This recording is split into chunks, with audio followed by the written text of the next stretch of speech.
नमस्ते दोस्तों, स्वागत है आपका पहाड़ी अंजना ब्लॉग में।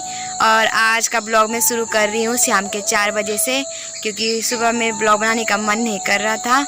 और आपने मेरी पिछली वाली वीडियो में देखा होगा कि हमारे गांव में शादी है, तो कल भी नहीं जा पाई मैं शादी में और आज भी नहीं गई क्योंकि आज बारात है। बारात आनी थी, लड़की की शादी है, तो मैं नहीं जा पाई। तो घर में कोई था भी नहीं सुबह से, और वैसे ब्लॉग बनाने का मन नहीं कर रहा क्योंकि आप हर दिन न्यूज़ सुन रहे हो बहन अंकिता भंडारी के बारे में। तो हर दिन आप न्यूज़ सुन रहे हो, तो मुझे भी मतलब जब भी मैं फ़ोन खोल रही हूँ तो बार बार न्यूज़ आ रही है, तो मुझे अच्छा नहीं लग रहा, दुख हो रहा है अंदर से। तो इसलिए मैं ब्लॉग भी नहीं बना पा रही हूँ। सुबह तो नहीं बना पाई, तो अब से स्टार्ट कर रही हूँ मैं। तो कुछ लोग जो हैं वो बहन अंकिता भंडारी के पिता के बारे में बहुत उल्टा सुल्टा बोल रहे हैं। उनके बारे में मतलब बहुत कुछ बोले जा रहे हैं, उनको गालियाँ दे रहे हैं उनको। तो ये सुनकर मुझे अच्छा नहीं लग रहा है।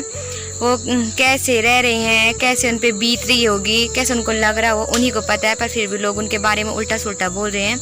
आपने देखा होगा मेरी वीडियो में कि परसों जब बहन अंकिता भंडारी के शव को यहाँ लाया गया सिरकोट में, तो बहुत से ग्रामीण के लोग इकट्ठा हुए थे, आंदोलन पे जुट गए थे, सड़कों में बैठ गए थे और उनके लिए न्याय मांग रहे थे। तो उस दिन बहन अंकिता भंडारी का अंतिम संस्कार होना था, पर सुबह तो नहीं हो पाया क्योंकि वो सुबह लाए तो पोस्टमार्टम हो रहा था वहाँ, तो उसकी रिपोर्ट आनी बाकी थी। तो उन्होंने बोला था कि जब तक रिपोर्ट नहीं आएगी तब तक मैं अंतिम संस्कार नहीं करूँगा। पर जब रिपोर्ट शायद आ चुकी तो उन्होंने तो शाम को 6 बजे ही कुछ ऐसी बात हो गई, तो उन्होंने 6 बजे ही अपनी बेटी का अंतिम संस्कार किया। तो उसी जनता में से कुछ लोगों ने उनको बहुत सी गालियां दे रखी, बहुत कुछ बोला, उन पे आरोप लगाए कि उन्होंने 1 करोड़ रुपए लिया और तब जाकर उन्होंने अपनी बेटी का अंतिम संस्कार किया। तो ये सब बातें गलत है। उन्होंने कोई भी मतलब 1 करोड़ क्या 1 रुपये तक उन्होंने नहीं ले रखे हैं। मतलब उनको सरकार देगी, बट उन्होंने अभी उनको कुछ भी नहीं मिला है। तो आप ऐसी अफवाहें मत फैलाए। तो मुझे भी बुरा लगा, बहुत बुरा लगा ये सुन के। तो जो बहन अंकिता भंडारी के पिताजी हैं ये तो उन्होंने सिर्फ पहले दिन से ही एक ही मांग रखी हुई थी कि मेरी बेटी के हत्यारों को फांसी की सज़ा होनी चाहिए, बस, और कुछ नहीं बोला था उन्होंने। और जो 1 करोड़ की बात है और नौकरी की बात है, ये सब जनता ने बोला था। जनता ने सरकार से निवेदन किया था कि जो उनकी बेटी है अंकिता भंडारी, तो वो रोज़गार के लिए गई थी वहाँ, एक रोज़गार के हिसाब से वो गई थी वहाँ ताकि उसे कुछ रुपए मिल जाए तो वो उससे अपना घर चलाए। तो इसलिए वहाँ गई थी वो नौकरी के लिए। तो उन्होंने सोचा कि रोज़गार के बदले रोज़गार भी मिले, तो उनके जो बेटे हैं अजय भंडारी, तो उनको नौकरी मिले सरकारी, वो भी उनकी योग्यता पे, जैसे उन्होंने पढ़ाई की होगी, जैसे उन्होंने टॉप किया है, तो उनकी योग्यता के हिसाब से उन्हें नौकरी मिले और 1 करोड़ रुपए मिले। तो ये सब जनता की वो थी कि मतलब कि उनको ये सब मिलना चाहिए और मिलना भी चाहिए। उन्होंने अपनी बेटी खोई है, तो उन्होंने खुद बोला है कि मुझे पैसों से कोई मतलब नहीं है इतना, मुझे बस मेरी बेटी का इंसाफ चाहिए, उसे उसके जो हत्यारे हैं उनको फांसी की सज़ा चाहिए।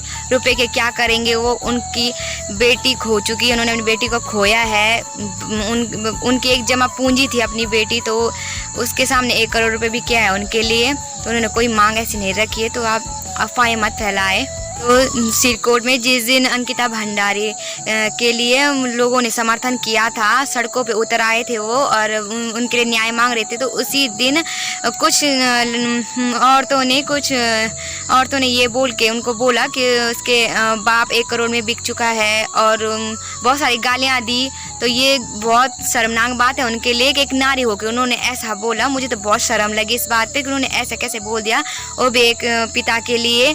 उनको दिख नहीं रहा कि वो 18 तारीख से वो लगे पड़े अपनी बेटी को ढूंढने में, और वो कैसे रह रहे हैं कैसे नहीं हैं, उनको कैसे सोच समझ रहे हैं, वो खुद उनके दिमाग में पता नहीं क्या क्या बातें चल रही होंगी, और वो तब से खड़े हो रखे हैं। और आपको एक बात बता दूं कि वो 1 महीने पहले ही उन्होंने आंखों का ऑपरेशन कराया था, और फिर भी वो लगातार अपनी बेटी को ढूंढ रहे थे और अभी तक वो लगे पड़े हैं बेटी के इंसाफ के लिए। तो उन्हीं को पता होगा कि उन पर क्या बीत रही है। उसकी माँ को आपने देखा होगा कि उसकी माँ की बहुत तबीयत खराब हो चुकी है, और ऐसे ही वो अपनी बेटी के लिए बोल रहे हैं कि उन हत्यारों को फांसी की सजा दो, और आप ऐसे बातें कर रहे, तो ये बहुत शर्म की बात है। जो ये सब बोल रहे हैं वो खुद को उनकी जगह रख के देखो, तब देखो कैसे महसूस होता है, कैसे महसूस होता है। तो जो ये औरतें बोल रही हैं तो वो बहुत ही शर्म की बात है। कैसे उन्होंने उनके लिए बोला है, तो ये अच्छी बात नहीं है। जब उसका अंतिम संस्कार करने ले गए थे वो अंकिता का, तब उस टाइम पे वो बोल रहे थे कि उसका अंकिता बाप का बिक बाप बिक चुका चुका है, है। 1 करोड़ मिले हैं, ऐसा वैसा जो है, तो जो ये कि गलत है, ये ऐसा नहीं बहुत बोलना गंदी चाहिए। भावना उनके मन में, कैसे भावना उनके मन में पैदा हो भी गई, तो ये अच्छी बात नहीं है। तो आप सबसे निवेदन है कि आप अंकिता भंडारी के पिता के बारे में कुछ ना बोले, उनके परिवार के बारे में उल्टा सुल्टा ना बोले। जब तक आपको बातें पता नहीं चलती आप बेफालतू में उनके बारे में ऐसे ही बोले जा रहे हो, तो मत बोले ये सब। तो दोस्तों 1 करोड़ रुपए भी उनके सामने कुछ नहीं है, क्योंकि उन्होंने अपनी बेटी खोई है, तो ये पैसे उनके सामने कोई मूल नहीं रखते हैं। तो आप ऐसी अफवाहें मत फैलाएं। और मैं धन्यवाद करती हूँ उन पत्रकारों का जो उनका साथ दे रहे हैं और अभी तक दे रहे हैं, और समस्त जनता का भी मैं धन्यवाद करती हूँ कि उनका सहयोग ऐसे ही बनाते रहे, और जब तक उनको फांसी ना हो तब तक आप सबके सब उनका साथ दो और न्याय दिलाओ बहन अंकिता भंडारी को। आपको पता नहीं वो कैसे रह रहे हैं, कैसे उन पे बीत रही होगी, और आप ऐसे उल्टी सुल्टी बातें उनके बारे में बोल रहे हैं। जब लड़की का अंतिम संस्कार हो रहा था तो उसकी माँ को भी नहीं दिखाया, उसकी माँ को पता भी नहीं था कि मेरी बेटी का आज अंतिम संस्कार हो रहा है, क्योंकि उन्होंने थोड़ा सा धोखाधड़ी शायद की है उनके साथ, और ज़बरदस्ती उनको ले गए हैं, पता नहीं क्या बोल के ले गए थे उनको, और तब जाके श्रीनगर में बेटी का अंतिम संस्कार करवाया। माँ को पता नहीं था, माँ थी थोड़ा सी बीमार हो चुकी थी, तो उनको हॉस्पिटल ले गए थे, तो हॉस्पिटल में थी माँ, तो नहीं बताया। उन्होंने खुद बोला ये कि मेरे को नहीं पता है कि मेरी बेटी का अंतिम संस्कार कर चुके हैं वो।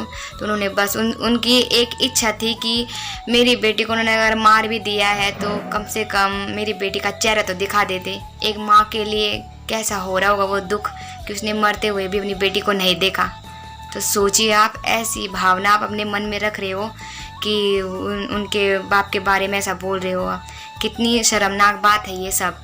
तो मुझे ये सोच के कि मुझे ये बोल के ही शर्म आ रही कि ऐसा आप लोग ऐसे मतलब ऐसा संदेश आप लोगों में फैला रहे हो। तो आप सभी से गुजारिश है कि आप सबके सब अभी भी उनका साथ दें, पीछे मत हटिए। जब इतना आगे हम आ चुके हैं तो पीछे हटे मत प्लीज़, आप बस उनका साथ दीजिए, उनका सपोर्ट कीजिए। तो आप सभी से निवेदन है कि अंकिता बहन के पिता के बारे में कुछ भी उल्टा सुल्टा ना बोले, जैसे अभी तक आप साथ देते आए हैं तो वैसे उनका साथ देते रहिए।